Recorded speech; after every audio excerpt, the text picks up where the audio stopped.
যখন মক্কা থেকে হিজরত করে সাহাবীরা মদিনায় চলে আসেন, নবী সাল্লাল্লাহু আলাইহি ওয়াসাল্লাম রাতের অন্ধকারে মদিনায় চলে আসেন, তখনও হয়তো কেউ কল্পনাও করে নাই যে মাত্র ৬-৭ বছরের ব্যবধানে, সামান্য কয়েক বছরের ব্যবধানে মুসলমানরা যেখানে মক্কায় থাকতেই পারছে না জান বাঁচাইয়া, সেখানে বীরের বেশে বুক ফুলিয়ে মাথা উঁচু করে আল্লাহর বড়ত্ব প্রকাশ করতে করতে তারা মক্কায় প্রবেশ করবে। গোটা মক্কা তাদের কর্তলগত হবে। যারা জুলুম করেছে তারা সবাই প্রধানত হবে। অস্ত্রের জোরে নয়, কোনো মানুষ হত্যা করে নয়, রক্তপাত করে নয়। একরকম নবী করিম সাল্লাল্লাহু আলাইহি ওয়াসাল্লামের যে বিশাল বড় বহর নিয়ে মদিনা থেকে মক্কার পথে রওনা দিয়েছেন, এই বহরের কাছেই মক্কার সমস্ত মানুষ নতি স্বীকার করেছে। ন্যূনতম প্রতিরোধ করার মতো মানসিক শক্তি পর্যন্ত তাদের ছিল না। এইভাবে আল্লাহ তাদেরকে দুর্বল করে দিয়েছেন। তাহলে হিজরত মনে হতে পারে কঠিন সময় মুসলমানদের জন্য, কিন্তু এই কঠিন সময় মুসলমানদের জীবনে সহজ এবং ভালো সময়ের সূচনা করেছে, ভালো সময়ের জন্ম দিয়েছে। এর অল্প ব্যবধান পরে মুসলমানরা চিরকালের জন্য হাসি হেসেছেন, মক্কাকে কিয়ামত পর্যন্ত সময়ের জন্য বিজয় করেছেন এবং স্বাধীন করেছেন। নিজের সমস্ত কষ্টের গ্লানি তারা দূর করেছেন আল্লাহর অনুমতি সাপেক্ষে। আল্লাহ সে তৌফিক দিয়েছেন। অতএব জীবনে যখনই কঠিন সময় আসবে, হিজরতের এই শিক্ষাটা যেন আমাদের মনে পড়ে। স্মরণ থাকবে তো ইনশাআল্লাহ। হিজরত এটা মুসলমানদের জন্য তাদের সারা জীবনের সবচেয়ে বড় প্রেরণার উৎস। হিজরত মুসলমানকে কিয়ামত পর্যন্ত স্বপ্ন দেখাবে। হিজরত মুসলমানকে বহু শিক্ষা দিবে। যতবার হিজরতের কথা আমরা আলোচনা করব, যতবার হিজরি সনের কথা উল্লেখ করব, যতবার হিজরি সনের গণনা করব, যতবার হিজরি সনের স্মরণ আমাদের আসবে, হিজরি সনকে কেন্দ্র করে হিজরতের স্মরণ আসবে, ততবার আমরা ভেতর থেকে এক অবর্ণনীয় প্রেরণা, সাহস, স্বপ্ন আমরা দেখতে পাবো। হতে পারে সেই ঘটনা অনাকাঙ্ক্ষিত, কিন্তু সেই অনাকাঙ্ক্ষিত ঘটনা আমাদেরকে শক্তি যোগাবে, সামর্থ্য যোগাবে, স্বপ্ন দেখাবে, আমাদেরকে সাহস যোগাবে, সামনে এগিয়ে যেতে সহযোগিতা করবে। আর সেজন্যই মুসলমানদের শুধুমাত্র আনন্দে উদ্দোলিত হওয়া, মুসলমানরা শুধুমাত্র গৌরব গাথা দিয়ে তারা খুশি থাকা, এটা মুসলমানদের জীবনের প্রধান বিষয় নয়। বরং মুসলমানদের জীবনের প্রধান বিষয় হলো যে তার জীবনের সঠিক পথ চলতে যাতে তাকে অনুপ্রেরণা যোগায়, সাহস যোগায়, শক্তি যোগায়, সামর্থ্য যোগায়। এরকম বিষয়গুলো আমাদের জীবনে বেশি প্রয়োজন। ভাইরা আমার, আমাদের বেঁচে থাকার জন্য এই প্রেরণা কত বেশি প্রয়োজন সেটা আমরা হিজরতের শিক্ষাগুলো নিয়ে আলোচনা করলে দিনের আলো মতো পরিষ্কার হয়ে যাবে ইনশাআল্লাহ। আসুন আমরা হিজরতের শিক্ষাগুলো নিয়ে আলোচনা করি। নবী করিম সাল্লাল্লাহু আলাইহি ওয়াসাল্লামের হিজরত কেন এত গুরুত্বপূর্ণ হয়ে গেল? অনাকাঙ্ক্ষিত ঘটনা হওয়া সত্ত্বেও যে হিজরত থেকেই সনগণনা মুসলমানরা শুরু করেছে, সাহাবায়ে কেরাম শুরু করেছে। আনন্দের সংবাদকে স্মরণীয় সবাই করতে চায়, কিন্তু সাহাবীরা কেন দুঃখের সংবাদকে স্মরণীয় করতে চাইলেন? কারণ সাহাবীরা চেয়েছেন কিয়ামত পর্যন্ত পৃথিবীতে মুসলমানরা যখন আসবে, পৃথিবীর যে প্রান্তেই মুসলমান থাকুক আর আসুক, তারা যেন নবী করিম সাল্লাল্লাহু আলাইহি ওয়াসাল্লামের হিজরতকে স্মরণ করেন হিজরি সনের মাধ্যমে। এবং হিজরতের ঘটনা যখনই তাকাবে, মুসলমান তখন সামনে চলার শক্তি পাবে। কিভাবে শক্তি পাবে? দেখুন, এক নম্বর, মুসলমান জানে এবং মুসলমান বিশ্বাস করে এবং বিশ্বাস করতে হয় তাকে, যেখানেই হক এবং সত্য থাকবে সেখানেই বাতিল উপস্থিত হবে। কোনো সন্দেহ আছে? পৃথিবীতে হক এবং সত্যের মশাল এবং ঝান্ডা যদি কেউ বহন করে, কেউ যদি তাওহীদের কালিমা উচ্চারণ করে, কেউ যদি সুন্নাতে রাসূলকে তার আদর্শ হিসাবে গ্রহণ করে, কেউ যদি ইসলামকে তার জীবনের একমাত্র আদর্শ হিসাবে মেনে নেয়, এই ব্যক্তির সামনে গোলাপ বিছানো থাকবে না কাঁটা থাকবে? গোলাপ যদি থাকেও কাঁটা অবশ্যই থাকবে, শুধু গোলাপ বিছানো কখনো থাকবে না। ভাইরা আমার, এই শিক্ষাটা কিন্তু হিজরত আমাদেরকে দিয়েছে। হিজরি সনে গণনা করতে গিয়ে যখনই হিজরতের কথা আমাদের মনে পড়বে, তখনই আমরা নতুন করে হিসাব করতে পারবো। আমাদের সহজ হবে আমাদের জীবনের বাস্তবতাকে উপলব্ধি করতে, যে আমরা যারাই সত্যের উপরে চলতে চাইবো, ভালো পথে চলতে চাইবো, হালাল পথে চলতে চাইবো, আল্লাহর পথে চলতে চাইবো, আমাদের সামনে শত সহস্র বাধা আসবে। ইবলিস এবং তার দোসররা নানামুখী বাধা আমাদের সামনে সৃষ্টি করবে। কখনো মিথ্যা অপবাদ দিবে, কখনো আমাদের দুর্নাম করবে, কখনো আমাদের দুর্নামের অপচেষ্টা করবে, কখনো আমাদেরকে নানা রকম বিপদে ফেলার চেষ্টা করবে, কখনো আমাদেরকে বিভ্রান্ত করার চেষ্টা করবে। নানাবিধ চেষ্টা চলবে, কিন্তু হককে সামনে তারা যেতে দিবে না। এটা হলো তাদের প্রচেষ্টা। তারা যতই চেষ্টা করুক না কেন, আল্লাহর অঙ্গীকার হলো আল্লাহ হককে বিজয়ী রাখবে। পৃথিবীতে যখন আল্লাহ বলার মতো কোনো মানুষও থাকবে না, আল্লাহ তাআলা পৃথিবীর এই সংসার সাঙ্গ করে ফেলবে।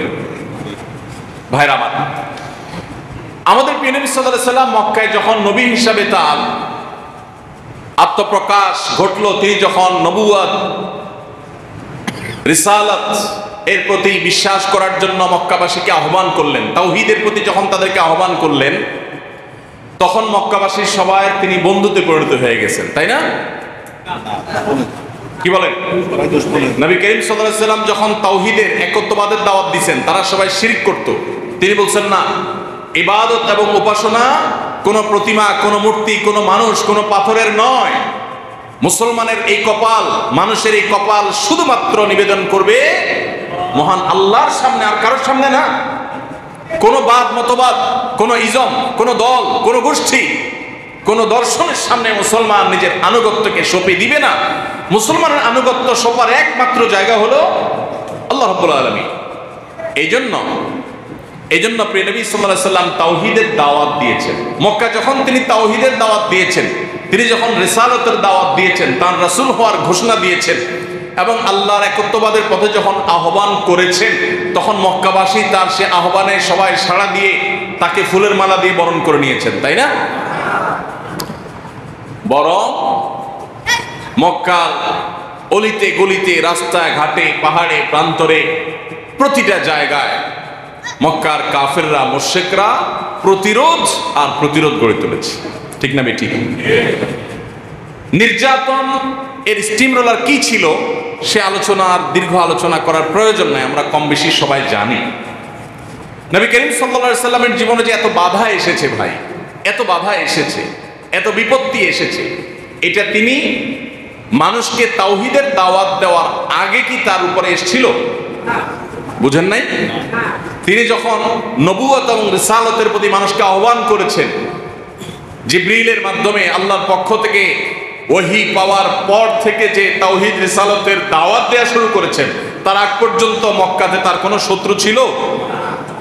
কোনো শত্রু ছিল না। মক্কাবাসী তাকে অকপটে স্বীকার করে নিয়েছে আল আমিন বলে। কি বলে? আল আমিন মানে কি? বিশ্বস্ত, যাকে বিশ্বাস করা যায়। সেই মানুষটাই যখন বলল, ইয়া আইয়ুহান নাস কুলু লা ইলাহা ইল্লাল্লাহ তুফলিহু, হে মানুষ সকল, লা ইলাহা ইল্লাল্লাহ বলো, সাকসেস হবে, দুনিয়া আখিরাতে সফল হবে। আল্লাহ ইলাহা ইল্লাল্লাহকে ডিনাই করলে, অস্বীকার করলে পার্থিব অনেক সফলতা সাদা চোখে দেখা যেতে পারে, প্রকৃত অর্থের কোনোটাই সফলতা নয়। না দুনিয়াতে প্রশান্তির কারণ হবে, না আখিরাতে অনন্ত সুখের কারণ হবে। তিনি যখনই এই তাওহীদের দাওয়াত দিলেন, এতদিন যারা তাকে বিশ্বস্ত বলে শতকণ্ঠে সবাই সমস্বরে স্বীকারোক্তি দিয়েছিল, সেই মক্কার মুশরিকরাই তাকে অবিশ্বাস করেছে, আঘাত করেছে, গায়ে হাত তুলেছে, গালমন্দ করেছে, নোংরা গালিগালাজ দিয়ে তাকে জর্জরিত করেছে। ঠিক না বেঠিক? তিনি যে হিজরত করতে বাধ্য হয়েছেন, আল্লাহর নির্দেশে হিজরত করতে হয়েছে তাকে, এই হিজরতটা করতে হয়েছে যে প্রেক্ষাপটে বা যে প্রেক্ষিতে, সেটি হলো তাওহীদ এবং রিসালাতের দাওয়াত দিয়েছেন, সেজন্যই তাকে হিজরত করতে হয়েছে। যদি তিনি তাওহীদের দাওয়াত না দিতেন, একত্ববাদের দাওয়াত না দিতেন, শিরকের বিরুদ্ধে কথা না বলতেন, তিনি যদি বিদআতের বিরুদ্ধে কথা না বলে সুন্নাহর কথা, সুন্নাহর পক্ষে যদি কথা না বলতেন, তাহলে তাকে মক্কা থেকে বের হতে হতো। তাহলে হিজরত আমাদেরকে শিক্ষা দেয়, ও মুসলমান, তুমি পৃথিবীর যে প্রান্তেই থাকো, যে ভাষারই হও, যেই দেশেরই হও, যেই রঙের বর্ণেরই হও, তুমি জেনে রাখবে, তুমি লা ইলাহা ইল্লাল্লাহু মুহাম্মাদুর রাসূলুল্লাহ বলবে আর তোমার পাও শুধু গোলাপ বিছানো থাকবে, এটা তুমি আশা করবে না। বরং তুমি যখন ঈমানের পথে আসবে, তোমার এই পথে বহু বাধা আসবে, এমনকি তোমার জীবনও চলে যেতে পারে, ব্যবসা বাণিজ্য ক্যারিয়ার তোমার পুরো জীবন শেষ হয়ে যেতে পারে। কারণ এই পথে তোমাকে অনেক রেস্ট্রিকশন মেনটেন করে চলতে হবে। একজন ছাত্র, আপনি পরীক্ষার হলে আপনি নকল করতে পারবেন না, কারণ ইসলাম আপনাকে অ্যালাউ করে না, আল্লাহর কাছে জবাবদিহি করতে হবে। আরেকজন আল্লাহর ভয় নাই, সে মুসলমান না, সে করতে পারতেছে। তো একজন মুসলমানের জীবনে পদে পদে বাধা আছে, সে চাইলেও অনেক ক্ষেত্রে অনেক কিছু করতে পারে না। পার্থিব অনেক কিছুতে সে বাহ্যিক দৃষ্টিতে হয়তো পিছিয়ে থাকে, কিন্তু এরপরও সে তার আদর্শে চুল পরিমাণ ছাড় দিবে না। এই শিক্ষা দিয়েছে কে? হিজরতে।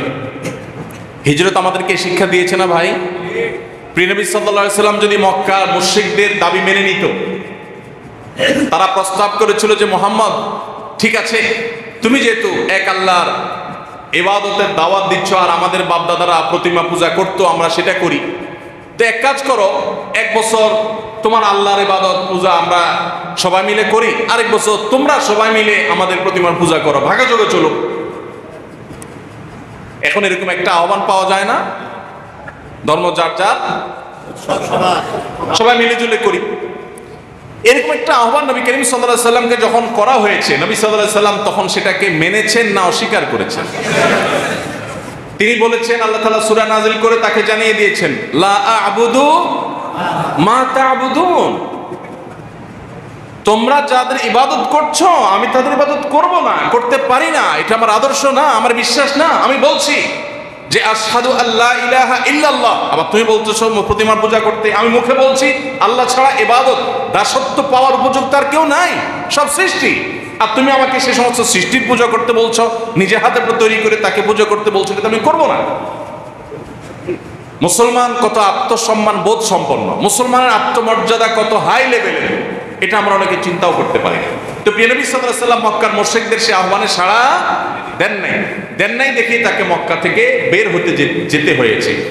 হিজরতকে কেন্দ্র করে কেন হিজরি সনের গণনা সাহাবায়ে কেরাম শুরু করেছেন, যেন মুসলমানের জীবনের পদে পদে যখনই বাধা আসবে, সত্যের পথে চলতে গিয়ে যখনই বাধা আসবে, অবলীলায় সবাই সুদ ঘুষের কারবার করে লাল লাল হয়ে যাচ্ছে, লক্ষ লক্ষ কোটি কোটি টাকার মালিক হয়ে যাচ্ছে, ঘুষের কারবার করে নানা রকম অপরাধে জড়িয়ে তারা সমাজপতি হয়ে যাচ্ছে, আর আপনি একই শিক্ষায় শিক্ষিত হয়ে বরং তার চাইতে আরো বেশি যোগ্যতার অধিকারী হয়ে কোন রকম কুড়ের ঘরে আপনার থাকতে হচ্ছে। আপনার প্রমোশন হয় না, তার প্রমোশন তরতর করে হয়। সে পরীক্ষায় এক গাদা নাম্বার পায়, নকল করতে পারে, আপনি পারেন না। সে অনেক অন্যায় করতে পারে, আপনি অন্যায় করতে পারেন না। এই যে বাধাগুলো আসবে, এই বাধাগুলো যখন আসবে তখন হিজরত আমাদেরকে প্রেরণা যোগাবে, আমাদের পিঠে হাত দিয়ে আমাদেরকে সাহস দিবে, বলবে যে সামনে চলো, অন্যায়ের সামনে কোনো আপোষ করবে না, কোনো মাথা নত করবে না, কোনো ছাড় দিবে না। আদর্শ, ঈমান, তাওহীদের ক্ষেত্রে চুল পরিমাণ বিন্দু পরিমাণ ছাড় দেয়া চলবে না। তুমি সামনে চলো। মনে রাখবে, তোমার নবীর জীবনে এরকম বাধা এসেছে, তিনি আপোষ করেননি, তিনি সামনে চলেছেন।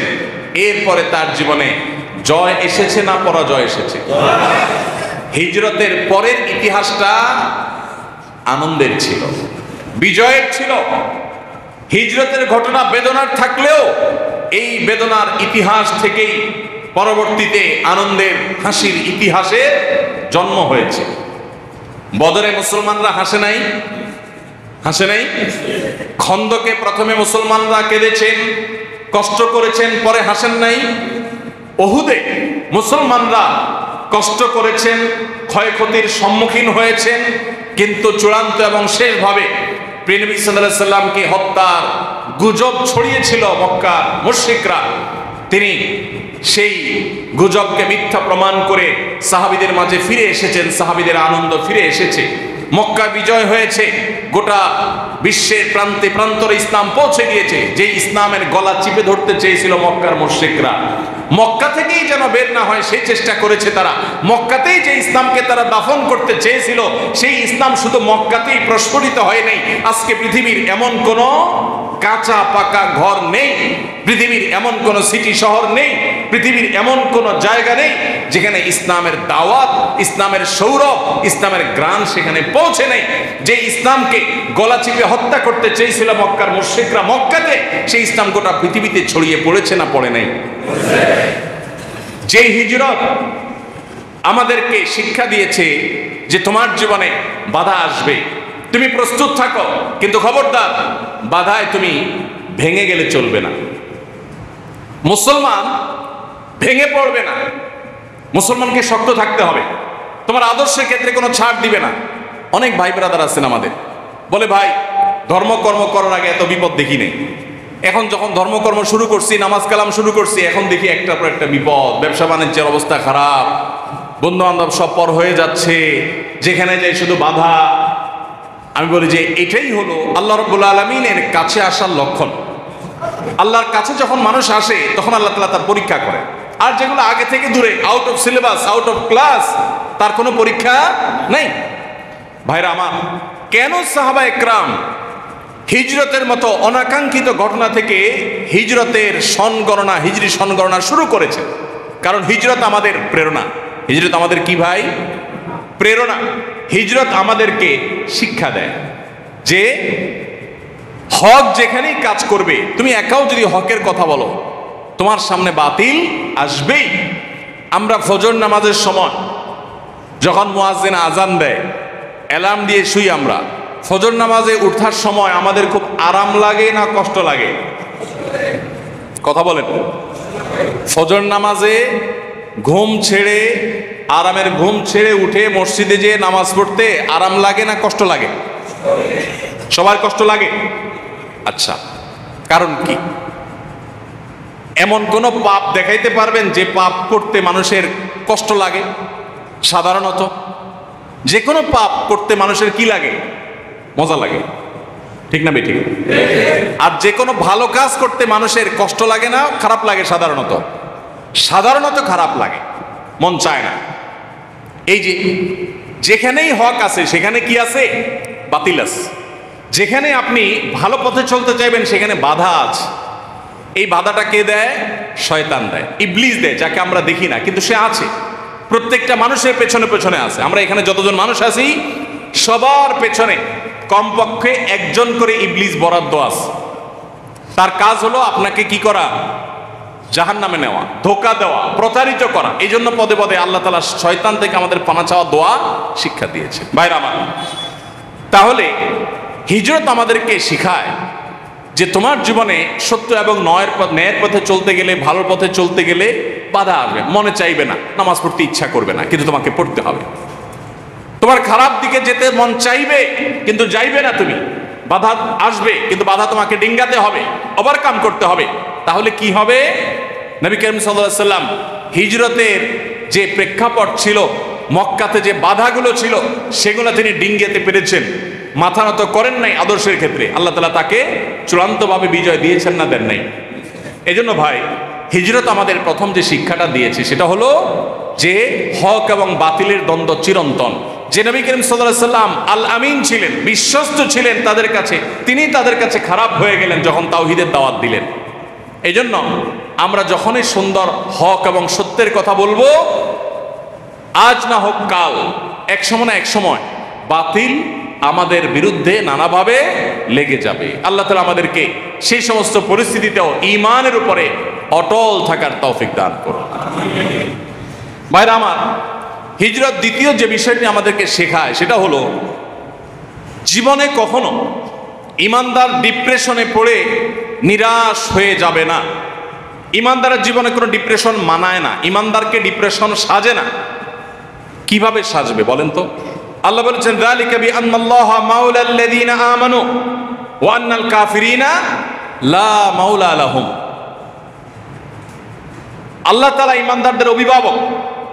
ঈমানদারদের কিছু হলে ঈমানদাররা আল্লাহর কাছে সাহায্য চায়। আল্লাহর কাছে কেউ কোনো জুলুম করলে নালিশ করে, নিজের কোনো ভুল হলে ক্ষমা চায়, আল্লাহর কাছে চাওয়া যায়। ঈমানদারের সেই সুযোগ আছে। আল্লাহ বলেছেন, যালিকা বিআন্নাল্লাহা মাওলাল্লাযীনা আমানু। আল্লাহ রাব্বুল আলামিন ঈমানদারদের অভিভাবক। ঈমানদারদের চাওয়ার বলার একটা জায়গা আছে। ওয়া আন্নাল কাফিরিনা লা মাওলা লাহুম। আর কাফিরদের কোনো অভিভাবক নাই।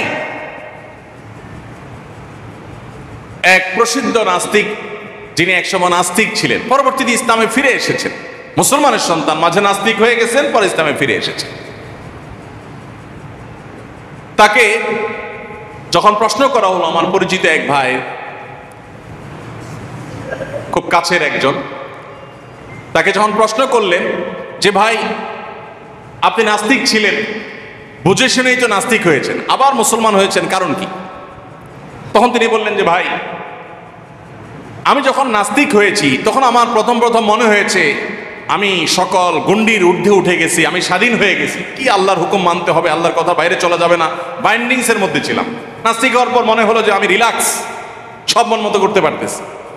কিন্তু কিছুদিন যেতে না যেতে আমার কাছে মনে হলো যে আমি যেন কোনো প্রকার দিশা, কোনো প্রকার গাইড, এগুলো হারা, নির্হারা একটা পাখির মতো, মানুষের মতো হয়ে গেছে, যে আমার যেন কোনো যাওয়ার জায়গা নাই। কারণ আমার মনে হতো যে আমি একান্তে একটু কারোর সাথে কথা বলি, আমার মনের দুঃখগুলো কাউকে একটু খুলে বলি, আমার অনেক কথা আছে যেগুলো আমি কাউকে বলতে চাই, কোনো মানুষকে না, মানুষের বাইরে কাউকে একটু জানাতে চাই। কিন্তু আমি নাস্তিক্যবাদের পথে যাওয়ার পর সেটা আর খুঁজে পেলাম না। আমার কাছে মনে হলো যে কিছু একটার অভাব আমার জীবনে আছে। মুসলমানদের যেটা নাই, যে সে যখন কোনো বিপদে পড়ে ভোর রাতে উঠে তাহাজ্জুদের নামাজ পড়ে, সুন্দর করে ওযু করে তাহাজ্জুদ উত্তম রূপে পড়ে, এরপর সে দুহাত তুলে চোখের পানি ছেড়ে দিয়ে বুক ভাসিয়ে সে আল্লাহর কাছে কায় মনোবাক্যে তার অভিযোগগুলো, তার চাওয়াগুলোকে সে নিবেদন করে, এতে সে যে হালকা বোধ করে, এটা সে যে মানসিক প্রশান্তি পায়, এটা তো আমার জীবনে নাই।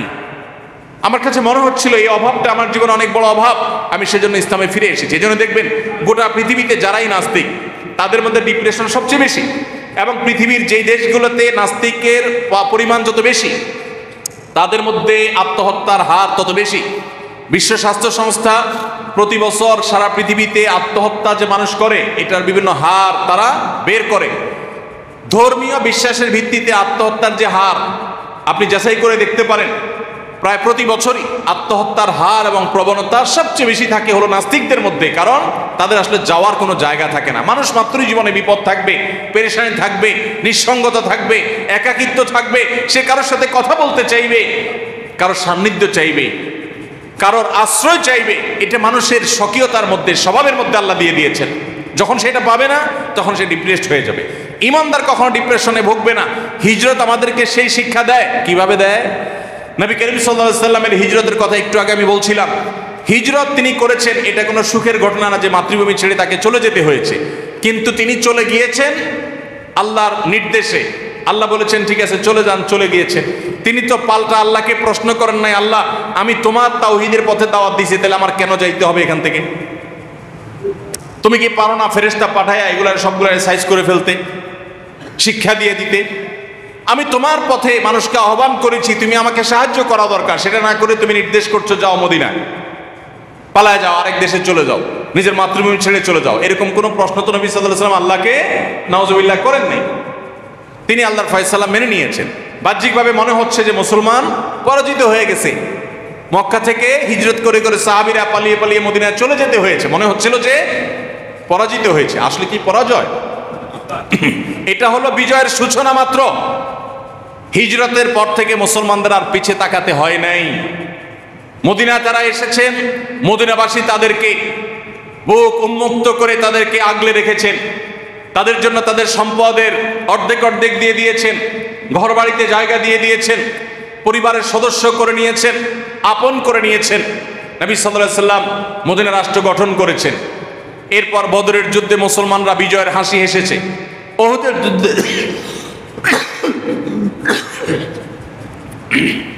ওহুদের যুদ্ধে সাময়িক গ্লানি এবং কষ্ট পেরেশানির মধ্যে পড়লেও চূড়ান্তভাবে মুসলমানরা পরাজিত হননি। এরপর একের পর এক অভিযানগুলোতে মুসলমানরা সামনে এগিয়েছে, এবং একসময় যখন হুদায়বিয়ার সন্ধি হয়েছে তখনও মনে হচ্ছিল যে মুসলমানরা বোধহয় কাফেরদের সব শর্তগুলো মেনে নিয়ে বোধহয় তারা পরাজয়ের গ্লানিতে আছে। সাহাবীদের অনেকের মন খারাপ ছিল, অথচ সেই হুদায়বিয়ার সন্ধি থেকে আরেক বিজয়ের সোপান, আরেক বিজয়ের সিঁড়ি খুঁজে পাওয়া গেল। এর অল্প সময়ের ব্যবধানে মুসলমানরা মক্কা বিজয় করলেন। এমনভাবে বিজয় করলেন যে মক্কা থেকে তাদেরকে তাড়িয়ে দেওয়া হলো, যে মক্কা তাদের থাকতে দেওয়া হলো না, সেই মক্কা তারা শুধু বিজয় করলেনই না, অনেকটা রক্তপাতহীনভাবে, প্রায় রক্তপাতহীনভাবেই মক্কা বিজয় করেছেন এবং বীরের বেশে মক্কা প্রবেশ করেছেন, নিজের মাতৃভূমিকে স্বাধীন করেছেন। তাহলে ভাইরা আমার, হিজরত আমাদেরকে শিক্ষা দেয় ইন্না মাআল উসরে ইউসরা, ইন্না মাআল উসরে ইউসরা। নিশ্চয়ই কষ্টের পরে কি থাকে? কষ্টের পরে না। আল্লাহ কষ্টের পরে বলেন নাই, আল্লাহ বলেন নাই ইন্না বাদাল উসরে ইউসরা, আল্লাহ বলেন নাই। আল্লাহ বলেছেন ইন্না মাআল উসরে, নিশ্চয়ই কষ্টের সাথেই কি থাকে? সুখ থাকে। নিশ্চয়ই দুঃখের সাথেই কি থাকে? সুখ থাকে, সাথেই আছে, অ্যাটাচড। শুধুমাত্র দুঃখের সীমানাটা পার হতে না হতেই সুখের দেখা পাওয়া যাবে। এই জন্য ইমানদার যত কষ্টই থাকুক, ইমানদার অপেক্ষা করবে যে কষ্ট চিরকাল থাকবে না, এই কষ্ট চিরকাল অনন্তকাল প্রলম্বিত হবে না, হতে পারে না।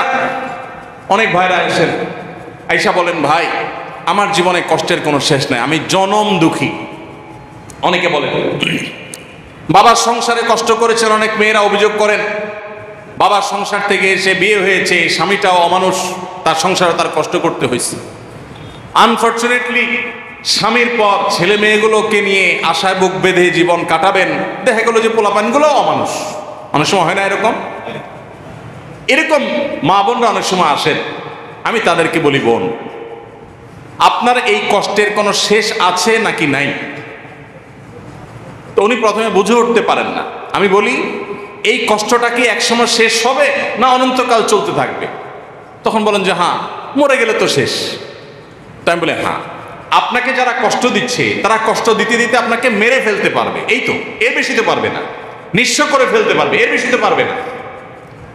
এরপর আপনি যদি সবর করতে পারেন, ধৈর্য ধারণ করতে পারেন, আল্লাহর ফয়সালাকে মেনে নিতে পারেন, ঈমানওয়ালা হন, তাওহীদের উপরে প্রতিষ্ঠিত হন, তাহলে মৃত্যুর সঙ্গে সঙ্গে আপনার অনন্তকালের যে জান্নাতের নেয়ামত প্রাপ্তি শুরু হবে, সেটা কি আপনার এই স্বামী, আপনার ছেলে মেয়ে, আপনার শ্বশুর বাড়ির লোকজন, আপনার বাবার বাড়ির লোকজন যারা আপনাকে জুলুম করেছে জীবনভর, তারা কি আপনার আল্লাহর জান্নাতকে ঠেকাতে পারবে? তাহলে ইমানদার ডিপ্রেশনে ভেঙে পড়ার, নিরাশ হয়ে যাওয়ার কোনো স্কোপ নাই।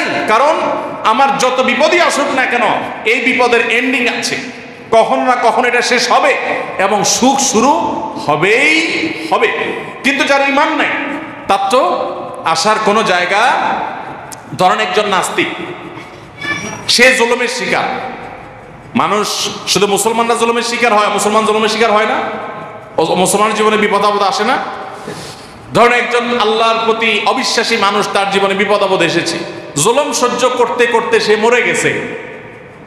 তার এই দুঃখের শেষ হয়ে সুখের শুরু হবে এমন কোনো আশার জায়গা আছে? কেন নাই? যেহেতু ঈমান নাই, মরার পরে জাহান্নাম, আর জীবনভর সে দুঃখ ভোগ করে গেছে, এর কোনো সান্ত্বনা আছে?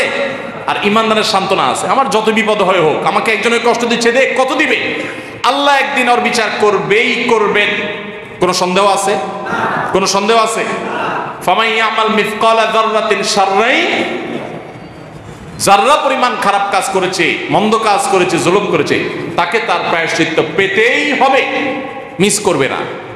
আল্লাহ রাব্বুল আলামিন আহকামুল হাকিমিন, দুনিয়ার বিচারক, ভুল করে, আল্লাহ ভুল করেন না, আল্লাহর কোনো ভুল হয় না। সো ঈমানদারের বড় একটা সান্ত্বনা হলো হিজরত। কেন সাহাবায়ে কেরাম হিজরতের ঘটনা থেকে হিজরি সনের গণনা শুরু করেছেন? কারণ হিজরত আমাদেরকে শেখায়, যখনই আমাদের বিপদ আসে, কষ্ট আসে, দুঃখ আসে, কঠিন সময় আসে, হিজরত এসে আমাদের কানে কানে বলে, মুসলমান খবরদার, তুমি ডিপ্রেসড হবে না, তুমি দুশ্চিন্তাগ্রস্ত হয়ে আশাহত হবে না, মনমরা হবে না। ওয়ালা তাহিনু ওয়ালা তাহজানু ওয়া আনতুমুল আ'লাউনা ইন কুনতুম মুমিনিন। ভাইরা আমার, তাহলে হিজরতের ঘটনা, আমাদের হিজরতের ঘটনার স্মরণ আমাদের জন্য উপকার আসে না ক্ষতি আসে? হিজরতের ঘটনা কি আমাদের উপকার করে না ক্ষতি করে? হিজরতের ঘটনা আমাদেরকে প্রেরণা যোগায়, শক্তি যোগায়, সামর্থ্য যোগায়, তাই না? হিজরতের ঘটনা আমাদেরকে দুঃসময়ে পাশে দাঁড়ায়। হিজরতের ঘটনার স্মরণ যখনই হবে তখনই আমরা আবার ঘুরে দাঁড়াবার শক্তি, সামর্থ্য, শিক্ষা এবং স্বপ্ন দেখতে পারবো ইনশাআল্লাহ। কেন সাহাবায়ে কেরামের কাছে হিজরত এত গুরুত্বপূর্ণ? সবাই তো শুধুমাত্র আনন্দের ঘটনাকে স্মরণীয় করে রাখতে চায়। মুসলমানেরা তারা আনন্দের ঘটনা নয়, তাদের জীবনের একটা কঠিন ঘটনাকে, কঠিন একটা সময়কে তারা, প্রিয় নবীর জীবনের সবচেয়ে কঠিন সময়টাকে তারা স্মরণীয় করে রেখেছে, যাতে সেই কঠিন সময়ের স্মরণ মুসলমানকে সামনে এগিয়ে যেতে সাহায্য করে। আল্লাহ আমাদের প্রত্যেকের জীবনের পদে পদে হিজরতের শিক্ষা থেকে শিক্ষা গ্রহণ করে সামনে এগিয়ে যাওয়ার তৌফিক দান করুন। ভাইরা আমার, হিজরত আমাদেরকে শিক্ষা দিয়েছে যে কিভাবে কঠিন সময় সহজ সময়ে পরিণত হয়, একটা দুঃখের সময় কিভাবে সুখের সময় পরিণত হয়। যখন মক্কা থেকে হিজরত করে সাহাবীরা মদিনায় চলে আসেন, নবী সাল্লাল্লাহু আলাইহি ওয়াসাল্লাম রাতের অন্ধকারে মদিনায় চলে আসেন, তখনও হয়তো কেউ কল্পনাও করে নাই যে মাত্র ৬-৭ বছরের ব্যবধানে, সামান্য কয়েক বছরের ব্যবধানে মুসলমানরা যেখানে মক্কায় থাকতেই পারছে না জান বাঁচাইয়া, সেখানে বীরের বেশে বুক ফুলিয়ে মাথা উঁচু করে আল্লাহর বড়ত্ব প্রকাশ করতে করতে তারা মক্কায় প্রবেশ করবে। গোটা মক্কা তাদের কর্তলগত হবে, যারা জুলুম করেছে তারা সবাই প্রধানত হবে। অস্ত্রের জোরে নয়, কোনো মানুষ হত্যা করে নয়, রক্তপাত করে নয়। একরকম নবী করিম সাল্লাল্লাহু আলাইহি ওয়াসাল্লামের যে বিশাল বড় বহর নিয়ে মদিনা থেকে মক্কার পথে রওনা দিয়েছেন, এই বহরের কাছেই মক্কার সমস্ত মানুষ নতি স্বীকার করেছে। ন্যূনতম প্রতিরোধ করার মতো মানসিক শক্তি পর্যন্ত তাদের ছিল না। এইভাবে আল্লাহ তাদেরকে দুর্বল করে দিয়েছেন। তাহলে হিজরত মনে হতে পারে কঠিন সময় মুসলমানদের জন্য, কিন্তু এই কঠিন সময় মুসলমানদের জীবনে সহজ এবং ভালো সময়ের সূচনা করেছে, ভালো সময়ের জন্ম দিয়েছে। এর অল্প ব্যবধান পরে মুসলমানরা চিরকালের জন্য হাসি হেসেছেন, মক্কাকে কিয়ামত পর্যন্ত সময়ের জন্য বিজয় করেছেন এবং স্বাধীন করেছেন। নিজের সমস্ত কষ্টের গ্লানি তারা দূর করেছেন আল্লাহর অনুমতি সাপেক্ষে। আল্লাহ সে তৌফিক দিয়েছেন। অতএব জীবনে যখনই কঠিন সময় আসবে, হিজরতের এই শিক্ষাটা যেন আমাদের মনে পড়ে। স্মরণ থাকবে তো ইনশাআল্লাহ। নাম্বার 3, হিজরত আমাদেরকে শেখায় মুসলমান প্রত্যেকটা কাজ করবে অত্যন্ত গোছানো এবং পরিকল্পিতভাবে। আমাদের প্রিয় নবী সাল্লাল্লাহু আলাইহি ওয়াসাল্লামের হিজরত নিয়ে অনেক গবেষণা হয়, এখনো অনেক গবেষণা, অনেক স্টাডি হয়, অনেক রিসার্চ হয় যে প্রিয় নবী সাল্লাল্লাহু আলাইহি ওয়াসাল্লাম কিভাবে হিজরত করেছেন। তার হিজরতে এরকম সুনিপুণ পরিকল্পনা ছিল, এত চমৎকার প্ল্যান মাফিক হিজরত করেছেন তিনি, যে সেটা রীতিমতো এখনো গবেষণার খোরাক। আপনারা জানেন প্রিয় নবী সাল্লাল্লাহু আলাইহি ওয়াসাল্লাম হিজরত করবেন যখন মনস্থির করলেন, এর আগে 2টা বৈঠক হয়েছে মদিনার মানুষদের সাথে, মিনার আশেপাশে পাহাড়ের এলাকাতে বায়াতে আকাবা যেটাকে বলা হয়, সেখানে মদিনাবাসীর হাতে হাত রেখে নবী সাল্লাল্লাহু আলাইহি ওয়াসাল্লাম তাদের বায়াত গ্রহণ করেছেন। এরপর নবী সাল্লাল্লাহু আলাইহি ওয়াসাল্লাম হিজরতের সিদ্ধান্ত যখন নিলেন আল্লাহর অনুমতি সাপেক্ষে, তিনি সেটাকে সম্পূর্ণ গোপন রাখলেন। এতটাই গোপন রেখেছেন যে নিজের কাছের লোকজনকেও বলেন নাই, কাউকে বলেন নাই। কারণ কিছু মানুষকে বললে সেটা আস্তে আস্তে লিক হয়ে যেত, আর মক্কার মুশরিকরা, শত্রুরা, কাফেররা তখন চান্স পেয়ে যেত, নবী সাল্লাল্লাহু আলাইহি ওয়াসাল্লামকে আর যেতে দিত না, আটকে ফেলত। তিনি বিষয়টাকে গোপন রাখলেন। আবু বকর রাদিয়াল্লাহু তাআলা আনহুকে শুধুমাত্র এলান দিয়ে রেখেছেন প্রস্তুত থাকার জন্য, তিনি প্রস্তুত। এদিকে আলী রাদিয়াল্লাহু তাআলা আনহুকে, যে রাতে তিনি হিজরত করে মক্কা থেকে চলে গেছেন মদিনা, ওই রাতে তিনি যেখানে শুয়েছেন তার শোয়ার জায়গায় আলী রাদিয়াল্লাহু তাআলা আনহুকে ডেকে এনে শুইয়ে দিয়েছেন। তাকে সেখানে শোয়ায় রেখে তারপর নবী সাল্লাল্লাহু আলাইহি ওয়াসাল্লাম বের হয়েছেন। কেন করেছেন এটা? তার বিছানা খালি রেখে আসতে পারতেন, কিন্তু আরেকজনকে ডেকে এনে সেখানে কেন শোয়ালেন? যাতে করে মক্কার যে মুশরিকরা তাকে এতদিন ধরে গভীরভাবে পর্যবেক্ষণ করছে, মনিটর করছে, নজরদারিতে রাখছে, তাদের চোখে যেন ধুলি দেওয়া যায়, তারা যেন বিভ্রান্তিতে পড়ে যায়। তারা যদি তাকে মনিটর করে থাকে, তাহলে রাতের অন্ধকারে আফসা আফসা কে শুয়ে আছে এটা টের না পাওয়া গেল, বিছানায় কেউ একজন আছে এটা তারা আঁচ করবে বা জানবে উকি মেরে কোনোভাবে, যাতে তারা বুঝতে না পারে যে নবী সাল্লাল্লাহু আলাইহি ওয়াসাল্লাম বের হয়ে গেছেন ঘর থেকে। এই জন্য তিনি আলী রাদিয়াল্লাহু তাআলাকে সেখানে শোয়া গেলেন, পরিকল্পনা দেখেন। এরপর যখন তিনি চলে যাচ্ছেন, আসমা রাদিয়াল্লাহু তাআলা আনহা জাতুন নিতাকাইন, তাকে দায়িত্ব দিলেন তামভিনের, তাকে দায়িত্ব দিলেন ক্যাটারিংয়ের, যে আমরা তো মক্কা থেকে গারে সৌরে গিয়ে আশ্রয় নিব বা আশ্রয় নিতে হয়েছে, তো গারে সৌরে যেহেতু অবস্থান করতে হবে কিছুকাল, অতএব এই সময়ে খাবার দাবার তিনি রান্নাবাড়া করে এটা প্রস্তুত করে সেখানে পৌঁছানোর দায়িত্ব তাকে দিয়েছেন, পরিকল্পনা করে গিয়েছেন। এরপরে আবু বকর রাদিয়াল্লাহু তাআলার ছেলে আব্দুল্লাহ ইবনে আবি বকর, আয়েশা রাদিয়াল্লাহু তাআলার ভাই আব্দুল্লাহ ইবনে আবু বকর রাদিয়াল্লাহু তাআলাকে দায়িত্ব দিয়েছেন যে তোমার কাজ হলো, আমরা যখন মক্কা ছেড়ে ডাইরেক্ট মদিনায় না গিয়ে গারে সৌরে আশ্রয় নিব, তখন তুমি মক্কার লোকজন, শত্রুপক্ষ কাফেররা কি কি আলাপ আলোচনা করে, প্ল্যান পরিকল্পনা করে, এগুলো আমার কাছে পৌঁছে দিবা, তাহলে আমরা প্ল্যান করতে সুবিধা হবে। আর তারও আগের প্ল্যান দেখেন, তিনি হিজরতের জন্য রাতের অন্ধকারে মক্কা থেকে ডাইরেক্ট মদিনার দিকে চলে যেতে পারতেন, কিন্তু যান নাই। মক্কা থেকে বের হয়ে যারা গারে সৌরে গিয়েছেন, হজমরা গেছেন, তারা অনেকে গেছেন, তারা জানেন মক্কার হারাম থেকে একদম কাছে, বেশি দূরে না গারে সৌর। তো নবী সাল্লাল্লাহু আলাইহি সাল্লাম হারাম থেকে বের হয়ে, নিজের এলাকা থেকে বের হয়ে সামান্য কিছু দূর গিয়েই একটা গুহায় গিয়ে, পাহাড়ের চূড়ার একটা গুহায় গিয়ে আশ্রয় নিয়েছেন। সোজা যান নাই। কেন সোজা যান নাই? কারণ সোজা যেতে গেলেই মক্কার মুশরিকরা পিছনে ধাওয়া করে ধরে ফেলবে। এই জন্য তাদেরকে চোখে ধুলি দেওয়ার জন্য কিছু দূর গিয়ে গর্তে আশ্রয় নিয়েছেন। এবার তারা বিভ্রান্ত হয়ে যাচ্ছে, খুঁজে পাচ্ছে না। কয়েকদিন চলে যাওয়ার পর কোনো হদিস না পেয়ে তারা যখন আশা ছেড়ে দিয়েছে, তখন নবী সাল্লাল্লাহু আলাইহি সাল্লাম বের হয়ে মদিনা পথে রওনা দিয়েছে। পরিকল্পনা দেখেন কাকে বলে, কত প্রকার কি।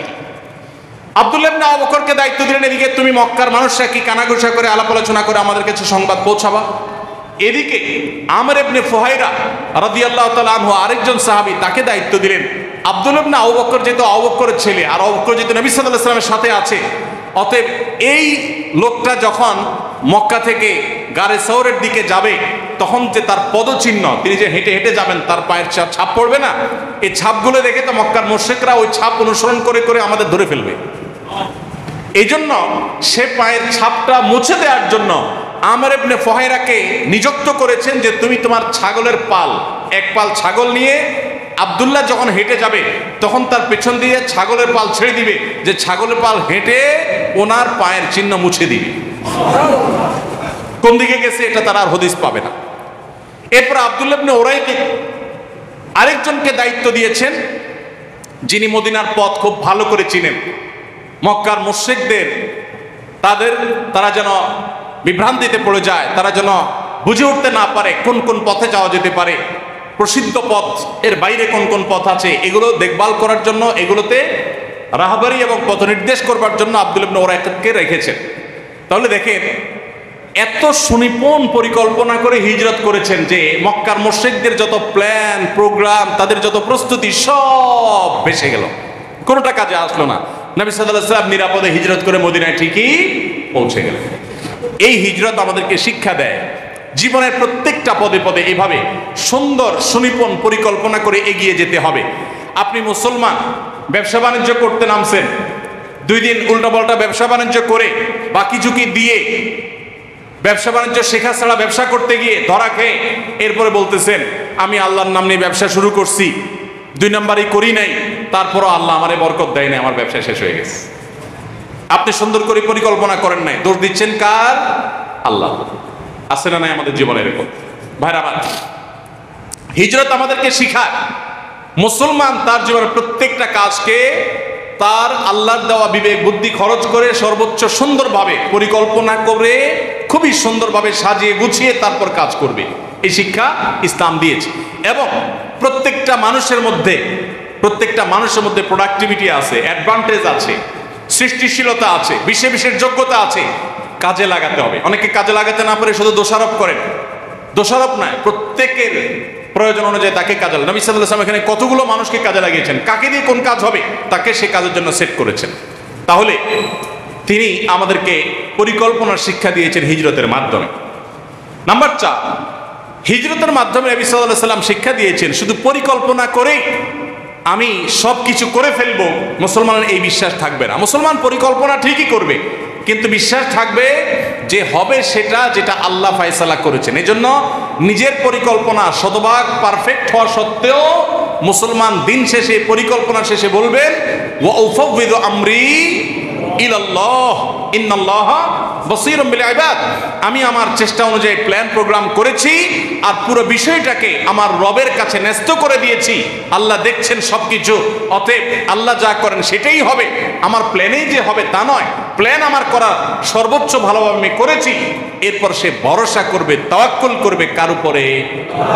আল্লাহর উপরে। কিরকম ভরসা? যে তার জীবনে সবচেয়ে বড় বিপদ যদি আসে, পায়ের নিচ থেকে মাটি সরতে সরতে সরতে সরতে যদি একেবারে শূন্য হয়ে যায়, তার যদি পিঠ দেয়ালে ঠেকেও যায়, তারপরও সে বলবে লা তাহজান ইন্নাল্লাহা মা'ানা। নবী সাল্লাল্লাহু আলাইহি ওয়াসাল্লাম হিজরতের সময় বলেন নাই? কাকে বলেছেন? তার সফর সঙ্গী আবু বকর সিদ্দিক রাদিয়াল্লাহু তাআলা আনহু যখন বলছিলেন, হে আল্লাহর রাসূল, আমরা যে গর্তে আছি, মক্কার মুশরিকরা সে গর্তের চারপাশের ঘিরে ফেলেছে, উপর থেকে দেখা যাচ্ছে গর্ত থেকে যে ওরা উপরে দাঁড়িয়ে আছে, ওরা চতুর্দিকে খুঁজতেছে, শুধু নিচে তাকালেই আমাদেরকে দেখে ফেলবে। কঠিন সময়, ভয়াবহ অবস্থা। এখন তো তারা দেখে ফেলবে, শুধু নিচে তাকালেই হয়। এত দুশ্চিন্তায় যখন আবু বকর রাদিয়াল্লাহু আনহু, তখনও নবী করিম সাল্লাল্লাহু আলাইহি ওয়াসাল্লাম তাকে কি বলেছেন? আবু বকর, তোমার কি ধারণা, আপনার কি ধারণা ওই দুই ব্যক্তি সম্পর্কে যাদের সঙ্গে তৃতীয় সত্তা হলেন আল্লাহ, তাদের সম্পর্কে আপনার কি মনে হয় যে আল্লাহ তাদেরকে শেষ করে? আল্লাহ যাদের সাথে আছেন তাদের ক্ষতি হয়ে যাবে, এটা আপনি চিন্তা করেন কিভাবে? লা তাহজান, তিনি বলেছেন লা তাহজান ইন্নাল্লাহা, আপনি কোনো টেনশন করবেন না, আল্লাহ আমাদের সাথে আছেন, আল্লাহ আমাকে নির্দেশ করেছেন, সো কোনো অসুবিধা হবে না। ঠিকই মক্কার মুশরিকরা সবই দেখেছে, গুহার দিকে তারা তাকায় নাই, আল্লাহ তাদেরকে তাকাতে দেন নাই। তাহলে বোঝা গেল ইমানদারের জীবনে সবচেয়ে কঠিন সময়ও বা সবচেয়ে ভালো পরিকল্পনা করার পরও তাকে তাওয়াক্কুল করতে হবে। কি করতে হবে ভাই? কারণ আল্লাহ কোরআনে বলেছেন ইন্নাল্লাহা ইউহিব্বুল মুতাওয়াক্কিলিন, আল্লাহ তাআলা কাকে ভালোবাসেন? তাওয়াক্কুলকারীদেরকে ভালোবাসেন। ভাইরা আমার, তাহলে আমরা হিজরত থেকে চতুর্থ শিক্ষা পেলাম তাওয়াক্কুলের শিক্ষা, আল্লাহর উপরে ভরসার শিক্ষা, নির্ভরতার শিক্ষা। তাহলে হিজরতের ঘটনা আমাদের জীবনের পদে পদে দরকার, তার শিক্ষাগুলো আমাদের জীবনে দরকার আছে না নাই? এই জন্য হিজরি সনকে হিজরতের সাথে সম্পৃক্ত করা হয়েছে। শুধু আনন্দের ঘটনা শুনে আমরা গর্বিত হতাম, আমরা উৎসব করতাম, ফুর্তি করতাম, আমরা বগলবাজি করতাম, তাতে লাভ হতো কি? আমাদের জীবনের কঠিন সময় থেকে শিক্ষা নেওয়ার জন্য হিজরত থেকে হিজরি সন শুরু হয়েছে। সর্বশেষ এবং 5 নম্বর শিক্ষা হলো আত্মত্যাগ। হিজরত আমাদের কি শিক্ষা দিয়েছে ভাই? আত্মত্যাগ শিক্ষা দিয়েছে।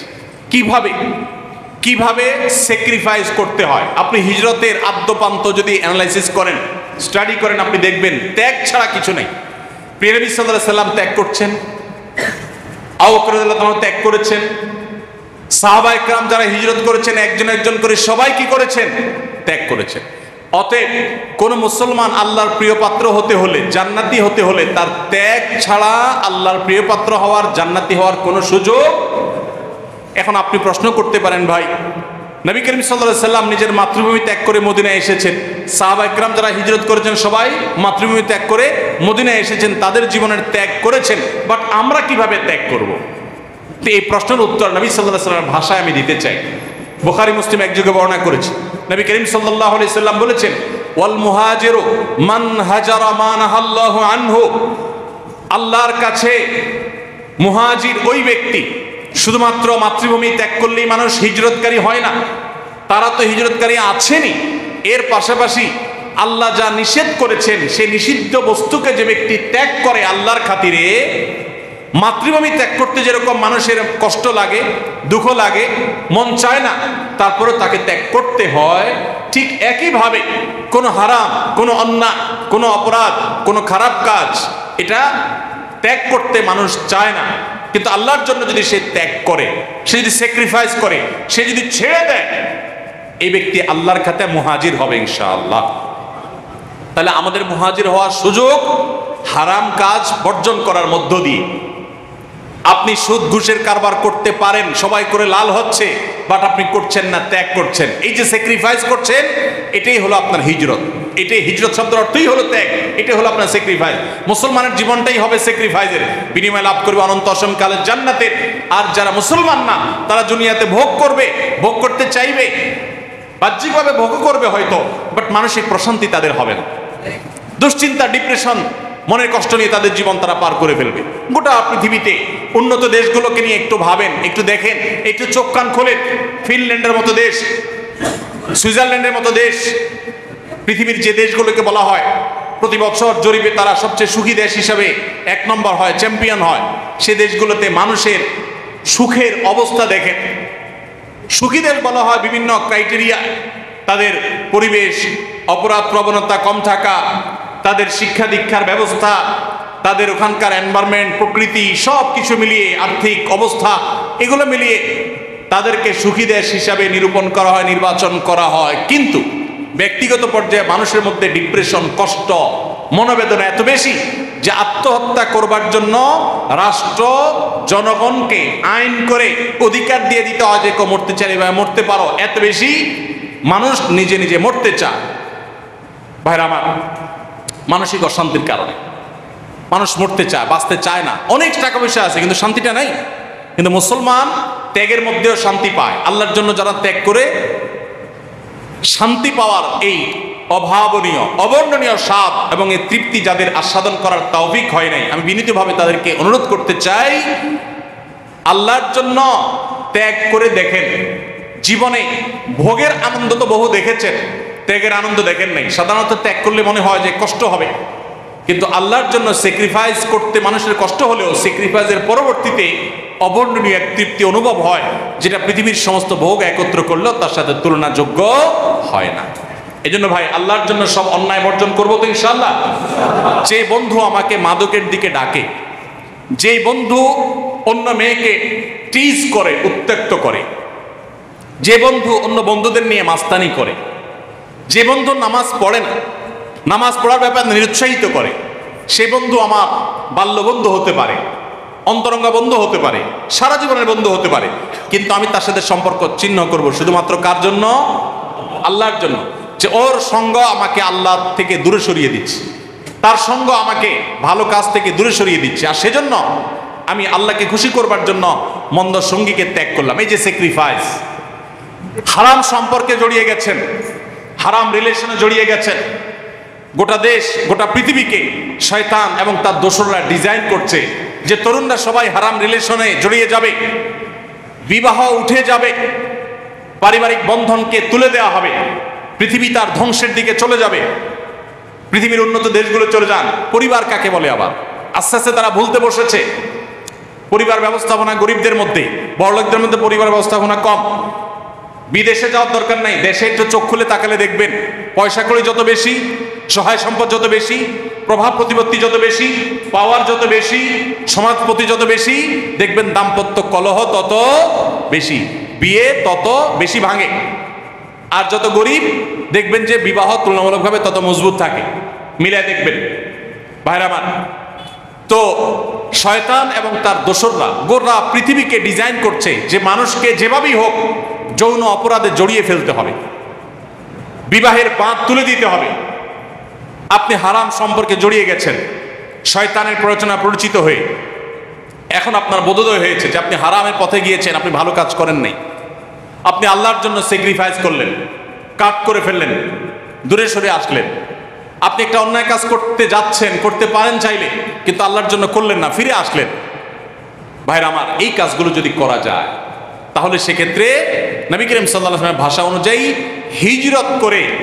হিজরত করে মানুষ যে মর্যাদা পায়, আল্লাহ রাব্বুল আলামিন আমরা এরকম আল্লাহর জন্য হারাম কাজগুলো যেগুলো করতে আমাদের অনেক লোভ হয়, সেগুলো যদি ত্যাগ করতে পারি, আল্লাহ রাব্বুল আলামিন আমাদেরকে মুহাজিরের মর্যাদা দান করবেন ইনশাআল্লাহ। সবাইকে মুহাজিরের মর্যাদা চাইতো ইনশাআল্লাহ। আল্লাহ তাআলা আমাদের সবাইকে মুহাজিরদের মতো মর্যাদা অর্জন করার তৌফিক দান করুন। আল্লাহর জন্য সমস্ত হারামকে ছেড়ে দেওয়া, বাদ দেওয়া, সমস্ত হারামকে ত্যাগ করার ঈমানের শক্তি আরশে আজিমের মালিক আমাকে, আপনাকে, আমাদের সবাইকে যেন দান করেন। আল্লাহর কাছে আমরা সবাই দোয়া করি, আল্লাহ আপনি আমাদের সবাইকে মুত্তাকি পরহেজগার বানায় দেন।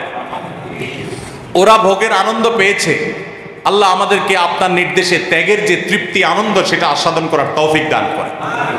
ভালো করে দেখবেন, কোনো কাজ করতে মন চাচ্ছে, কাজটা অবৈধ, হারাম, যদি আল্লাহর জন্য ছেড়ে দেন, ছাড়তে কষ্ট হবে, কিন্তু ছেড়ে দেওয়ার পর একটা সময় আপনার অনেক ভালো লাগা কাজ করবে, তৃপ্তি কাজ করবে।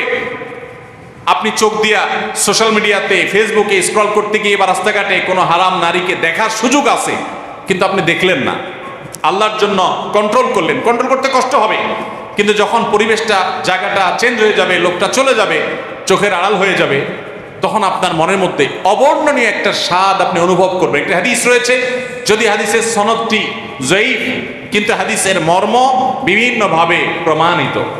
সেটা হলো, যদি কেউ চোখের জেনা, চোখ দিয়ে হারাম জিনিস দেখে আনন্দ পাওয়ার যে অপরাধ, সেই অপরাধ থেকে বেঁচে থাকার জন্য কেউ সংগ্রাম করে, কষ্ট করে, দেখবো না আমি আল্লাহকে খুশি করব, আল্লাহ দেখছেন, আল্লাহর কাছে শাস্তির মুখোমুখি হইতে হবে, সে ভয় থেকে কেউ যদি নিজেকে নিয়ন্ত্রণ করে, কষ্ট সে সাময়িক হতে পায়।